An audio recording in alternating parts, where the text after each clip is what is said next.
dari teman-teman semuanya itu. Ini sudah lebih, pertanyaannya lebih dari 10 orang ya yang bertanya ke saya. Mungkin sudah puluhan lah, atau udah hampir ratusan, tapi belum sampai sih gitu. Dia bertanya ke saya itu, gimana sih Bang tentang KTA, coba dijelaskan Bang, karena kami banyak yang terjebak di kredit tanpa anggunan gitu ya.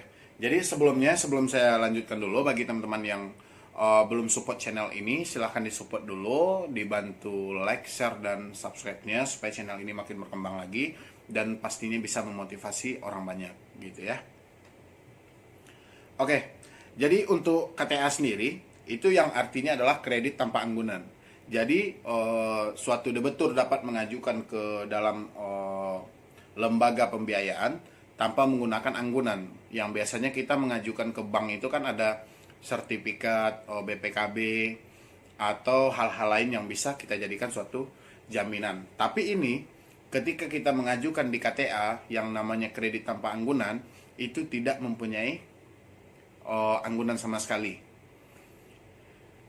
Jadi di sini itu, karena sudah banyak dari teman-teman itu yang bertanya ke saya sih, gimana sih Bang tentang KTA itu, dan di sini saya mencermati dan saya itu mau menerangkan ada 10 jebakan lah yang sering teman-teman rasakan atau teman-teman yang terjebak di KTA gitu ya. Jadi sebagai contohnya aja, untuk lembaga-lembaga yang menawarkan pembiayaan seperti KTA itu sendiri, itu kayak KTA BCA, kayak KTA Mandiri, kayak BRI, Simbiniaga, kayak Digibank atau DBS ya. Jadi orang-orang itu menawarkan yang namanya kredit tanpa anggunan di situ. Tapi kesalahan dari teman-teman ini kebanyakan tidak mencermati dari efek-efek yang akan terjadi ketika dia mengajukan pinjaman ke kredit tanpa anggunan gitu ya. Jadi teman-teman itu yang saat ini gagal bayar di KTA atau kredit tanpa anggunan, sebetulnya itu bukan kayak mana ya, memang mungkin saat ini itu ekonomi Anda memang sudah tidak sanggup lagi, atau memang kondisi Anda yang tidak memungkinkan lagi untuk Anda melakukan suatu pembayaran ke lembaga itu. Tapi di sini ada 10 hal yang sebetulnya Anda itu sedang dijebak oleh KTA itu ya. Gimana tidak? Dengan dia melakukan iklan untuk suatu produk mereka, itu rasanya dia mengiklankan sampai pinjam di sini dengan kredit tanpa anggunan itu 0%. Padahal kenyataan tidak seperti itu. Itu cuman ada di iklan. Jadi ketika kita mengajukan di KTA itu, yang dikatakan dengan 0% itu bertolak belakang dengan fakta yang sebenarnya. Ya. Jadi hal yang paling pertama itu adalah tingkat bunganya. Jadi tingkat bunga di sini, apa yang dijelaskan oleh salesnya atau marketingnya, atau apa yang diiklankan oleh KTA itu sendiri, tidak sesuai dengan fakta ketika kita meminjam. Jadi itulah hal pertama Anda terjebaknya, ya, tentang penetapan suku bunga yang tidak komparatif atau tidak konsisten dari pihak KTA-nya sendiri. Oke. Untuk jebakan yang kedua itu, biasanya dari KTA itu meminta biaya di muka gitu ya. Biasanya seperti itu. Biaya ini untuk mengaburkan, seperti kita dalam pengajuan itu mereka bisa beralasan itu adalah beli materai gitu. Biasanya mereka meminta biaya di depan ini atau pemotongan langsung dari jumlah pencairan kita sampai 4%. Setelah itu kita akan dijebak lagi dengan biaya lain, yaitu denda mencapai 150.000 per hari. Bahkan denda ini bisa berubah-ubah loh sewaktu-waktu tanpa dia harus memberitahu ke kita gitu. Biasanya kita terjebak di situ. Jadi karena kita ingin banget memiliki dana itu atau ingin sekali menggunakan dana itu, sehingga kita tidak memikirkan biaya yang kita keluarkan saat ini, ya, atau pemotongan dari pencairan saat itu. Mereka akan berdalih, semuanya mereka akan berdalih. Setelah kita terjebak di KTA itu, semuanya mereka akan berdalih, ya. Sedangkan kita pengajuan di awal aja kita sudah dimintai biaya. Habis itu didenda, kita juga akan dikenakan. Dan denda ini tidak bisa kita patokkan. Hari ini 50.000, esok hari bisa 100.000. Esok hari bisa 150.000. Esok harinya lagi bisa sampai 200.000. Pokoknya tidak bisa dipatokkan. Jadi konsepnya juga tetap sama, menjadi jebakan bagi diri Anda. Jadi Anda harus pahami lagi ketika Anda mau mengajukan di KTA. Di sini untuk yang ketiganya itu, Untuk yang ketiganya itu memang agak rumit sih. Meskipun dia beralasan adalah kredit tanpa anggunan atau kredit tanpa jaminan gitu. Tapi di sini Anda hati-hati loh dengan perjanjian ketika Anda mengajukan pinjaman di KTA. Karena bisa jadi dari suatu perjanjian itu dapat menjebak Anda dan mereka bisa juga menarik aset pribadi Anda kalau Anda tidak hati-hati dalam suatu penandatanganan. Jadi makanya di sini jika Anda sudah terjebak di KTA, coba Anda minta lagi tentang payment history Anda. Habis itu tentang perjanjian-perjanjian Anda silahkan Anda minta lagi. Anda pertanyakan bagaimana ini gitu. Ya. Karena saya pernah membaca itu di beberapa web. Ternyata memang ada suatu jebakan yang dia pasang oleh KTA ini karena gini, karena mereka telah memberikan Anda kredit tanpa anggunan. Jadi kalau misalnya Anda gagal bayar atau nunggak, itu mereka sudah mikirkan kira-kira apa sih untuk menutupi ini semuanya gitu. Mereka juga nggak bodoh dong gitu. Makanya saya ingatkan kepada teman-teman itu, hati-hati ketika Anda mengajukan pinjaman di KTA dan tolong cermati atau pahami benar-benar apa yang Anda tanda tangani dari perjanjian itu. Ya. Jangan sampai terjebak. Jangan sampai tertipu, jangan asal tanda tangan aja meskipun saat itu Anda butuh. Dan untuk yang ketiga ini, sebetulnya itu cuman berlakunya itu memang untuk KTA aja sih, untuk KTA kredit tanpa anggunan. Dan di sini itu tidak berlaku juga untuk pinjol, itu tidak berlaku sih. Cuman kredit tanpa anggunan aja kayak BRI, BCA, Mandiri, kayak DBS gitu kan. Di situ dia misalnya kan Anda nanti untuk pembayaran Anda kan dibikinin rekening. Di situ ada perjanjian apabila nasabah ini menunggak atau debitur ini menunggak, maka pihak bank berhak untuk memotong saldo dia semuanya yang ada di rekening atas nama ini. Biasanya ada perjanjian seperti itu. Makanya hati-hati dalam jebakan itu ya. Itu untuk yang ketiganya. Oke, untuk yang keempat itu dia selalu menjebak Anda dengan tenor pinjaman yang panjang gitu. Biasanya mereka sampai 12 bulan, sampai 2 tahun, bahkan ada yang sampai 3 tahun. Tapi dalam Anda pengajuan KTA, jika Anda pengajuannya terlalu lama, ini sama dengan menjebak Anda. Karena dia bunganya itu flat gitu. Jadi flat itu rata. Jadi sales atau marketingnya memanfaatkan situasi ini. Jadi ketika kita membutuhkan pinjaman besar dengan ansuran kecil, jadi mereka akan memperpanjang perbulanan kita gitu, bulanan kita gitu ya. Pada dasarnya disinilah jebakan bagi kita. Kita akan membayar jauh dari bunga yang seharusnya bisa dalam jangka bulan yang pendek gitu ya, atau dalam beberapa bulan aja gitu. Tapi karena di sini jebakan bagi Anda dan salesnya akan menawarkan sampai setahun atau 2 tahun gitu ya. Karena di sini inti KTA ini adalah pinjaman konsumtif. Jadi pinjam konsumtif ini Anda tidak mendapatkan apa-apa gitu loh. Jadi Anda cuma pinjam uang aja, habis itu tidak ada aset ya tidak ada yang akan menjadi aset bagi Anda gitu. Beda dengan Anda ngambil mobil. Kalau Anda mengambil mobil, itu jelas kalau misalnya ini selesai, jelas mobil ini menjadi milik Anda. Tapi kalau KTA udah pasti sebelum masa tenornya habis, duitnya sudah tidak ada lagi di tangan Anda. Jadi hati-hati. Kalau saya sarankan ketika Anda meminjam di KTA, coba jeda waktunya yang masuk di akal atau jangka pendek. Ya, itu buat yang keempat. Yang kelima ini adalah top up. Ya, top up ini diartikan adalah pemberian pinjaman sebelum ketika masa kredit masih berjalan atau pemberian pinjaman setelah masa kredit selesai gitu ya.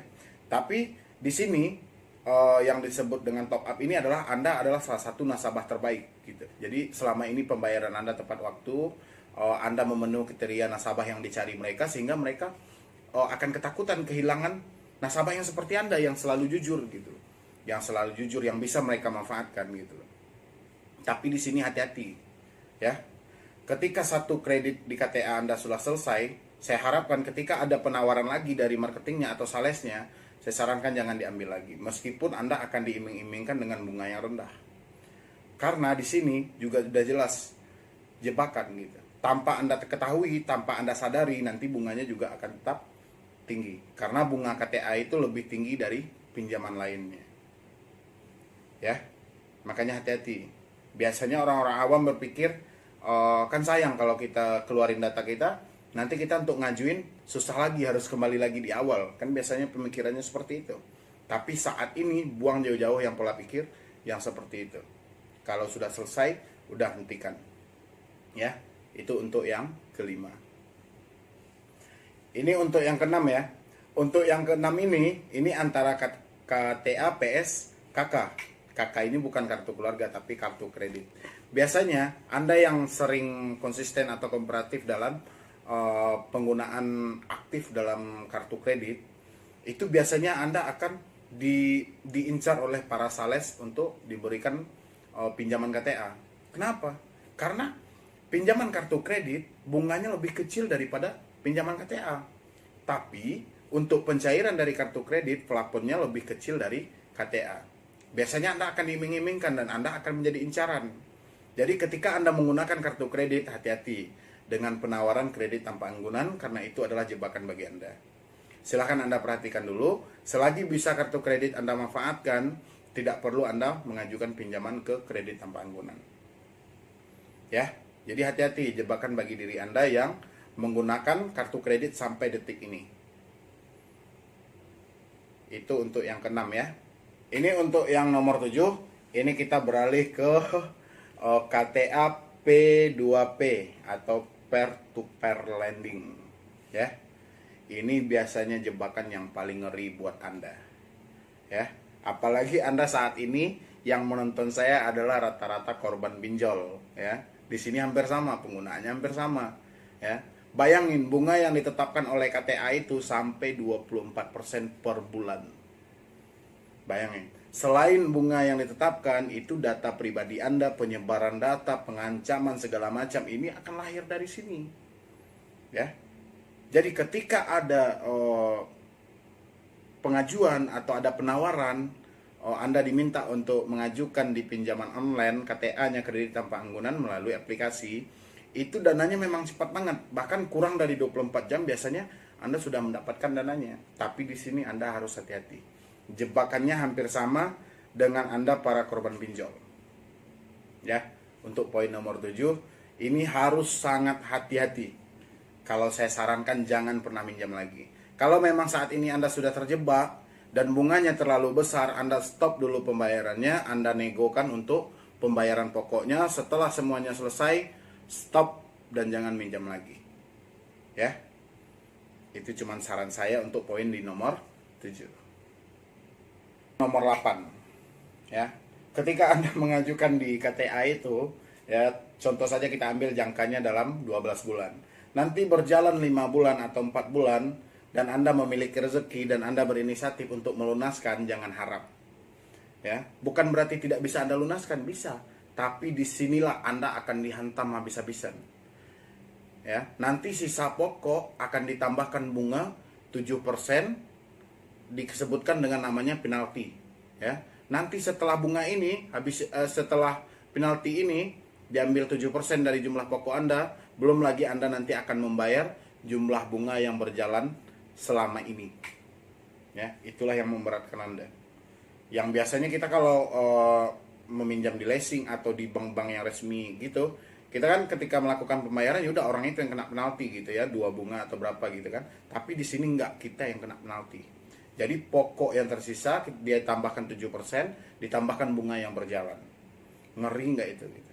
Makanya pikirkan lagi. Itu untuk poin nomor 8. Oke, jadi untuk nomor 9 ini yang lebih parah lagi nih ya. Biasanya ketika kita meminjam di suatu lembaga pinjaman atau kredit mobil atau kredit motor atau kita meminjam dana kur, ketika debitur meninggal, itu biasanya terlepaslah hak-hak dari atas orang yang meninggal ini gitu ya. Jadi terputus semuanya, itu dianggap lunas gitu karena mereka sudah tidak ada di dunia ini lagi.